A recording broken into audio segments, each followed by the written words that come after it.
va retourner en enfance en plateau. On va commencer avec des jouets, des petites briques de bois. J'ai fait ce chef-d'œuvre. Parfait. Et là, c'est conceptuel. On peut se gratter la tête si ça nous... C'est pas mal, pendant, parce que tout pendant ça en 2 l'émission. minutes quand même. Bon, comment Thomas. est-ce que ça marche? Parce que je sens que je sais pas trop...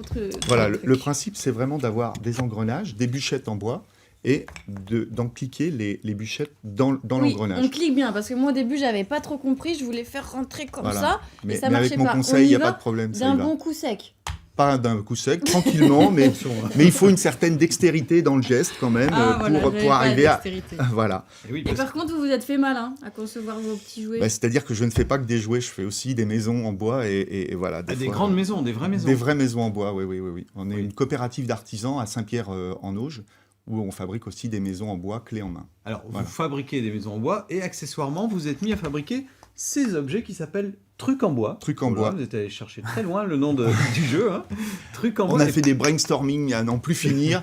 On avait trouvé trucs en bois Comment dans on la l'appelle, première ce truc en minute et au final, c'est resté le premier nom. Voilà, Toujours trucs en resté bois. sur sa première Absolument. idée. Alors, pourquoi vous vous êtes mis à faire ça en plus de Bah, votre au activité départ, j'avais une fille parce que j'ai créé ce jeu-là il y a une douzaine d'années.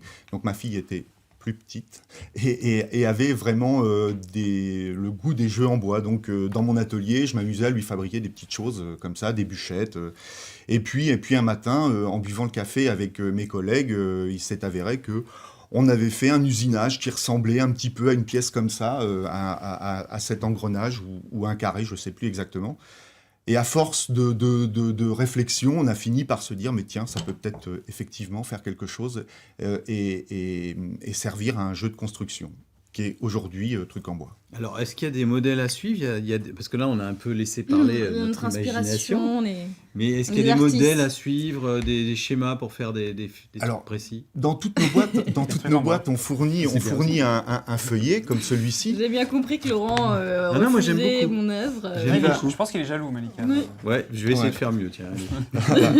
Donc on a notre petit feuillet qui explique au départ comment faire parce que ça rassure les parents, ça rassure les grands-parents aussi. Mais en fait, les enfants, en 3 minutes, ils ont compris le fonctionnement et ils ont absolument plus besoin de ce petit feuillet. C'est vraiment Mais il y a des figures imposées. il n'y a pas de figure imposée parce qu'en fait, il n'y a pas de limite de fabrication. Oui, on derrière peut vous, vraiment on dirait tout un faire. robot. Oui, il y a Oui, quand même- alors là, ça c'est notre mascotte, c'est Monsieur Truc en bois. Et ça, si on arrive à le réaliser, ça prend un certain nombre de temps quand même. Ça prend du temps. Oui, il faut une bonne heure et demie pour le faire. Mais les parents ont la paix pendant 1 heure et demie sans problème. Donc c'est des constructions éphémères. Malgré tout, on peut les déplacer.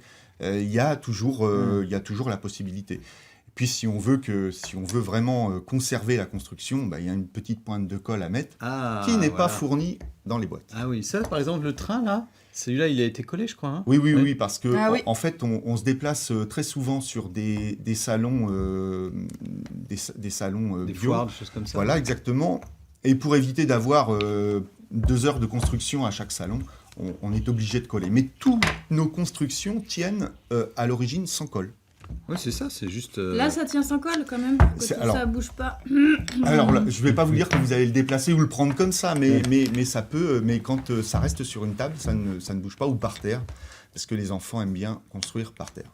Et puis nous, on continue à s'amuser avec les trucs en bois de notre invité Thomas Blanchard. Est-ce que vous pensez que les enfants du XXIe siècle peuvent jouer avec ces jouets ?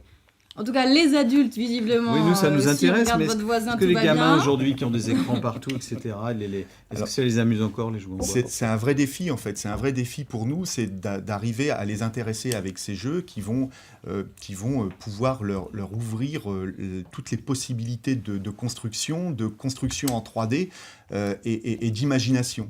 Alors voilà, les professionnels du jeu et des enfants aiment vraiment notre jeu grâce aux possibilités qu'il offre. Regardez, Pierre, il a failli...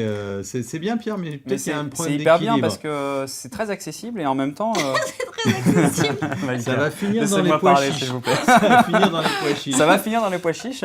Non, mais je pense qu'en termes de, ça apprend la géométrie dans l'espace et puis le travail sur l'équilibre et les forces. Moi, je trouve ça vachement bien. T'as pas du tout un problème d'équilibre. Ce qui est clairement un problème chez moi apparemment. Parlons un peu technique, Thomas. Ça, c'est fait en quel bois et comment vous le faites à l'usine? Alors, voilà, Atelier. c'est un bois de la région. c'est du hêtre. Alors le hêtre, ça a vraiment deux particularités, c'est que c'est un bois extrêmement dur, peu durable. Donc on va pas l'utiliser en menuiserie pour faire des fenêtres par exemple, parce que ça ne va pas résister aux attaques des champignons. On ne peut pas s'en servir pour vos maisons alors. Et non, on ne le met pas dans nos maisons. On va faire de la menuiserie intérieure, on va faire des escaliers et des jouets en bois, et notamment trucs en bois. Donc c'est du bois qui vient de Mayenne, de forêts gérées. Donc il y a toujours une gestion. C'est des bois qui ont le label PEFC. Donc c'est une gestion des forêts. Voilà. D'accord.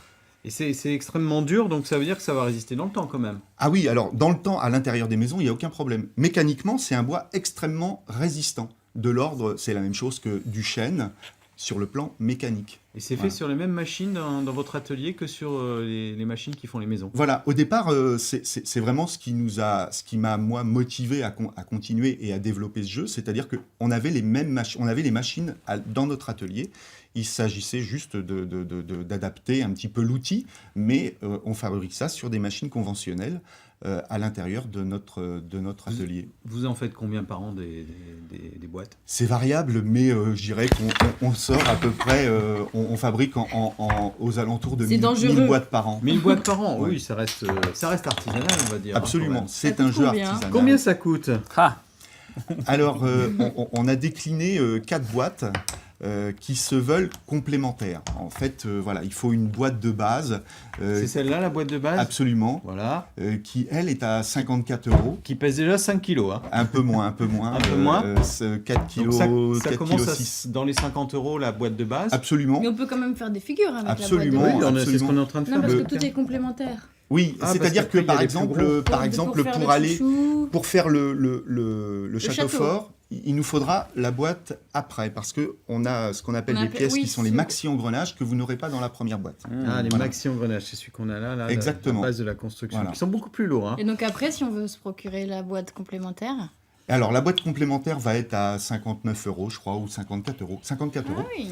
Et ensuite, on a une boîte qui va regrouper l'ensemble... La collector qui est là. Absolument, qu'on a appelé notre boîte plus, qui permettra de faire notre mascotte, Monsieur Truc en bois.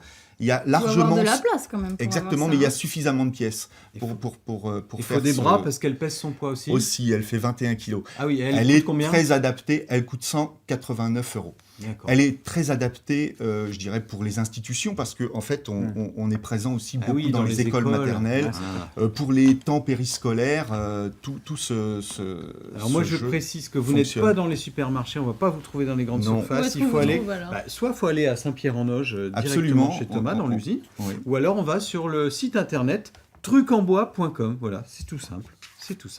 Trucenbois.fr, je crois. .fr. Voilà, carrément. trucenbois.fr. C'est la France, Laurent.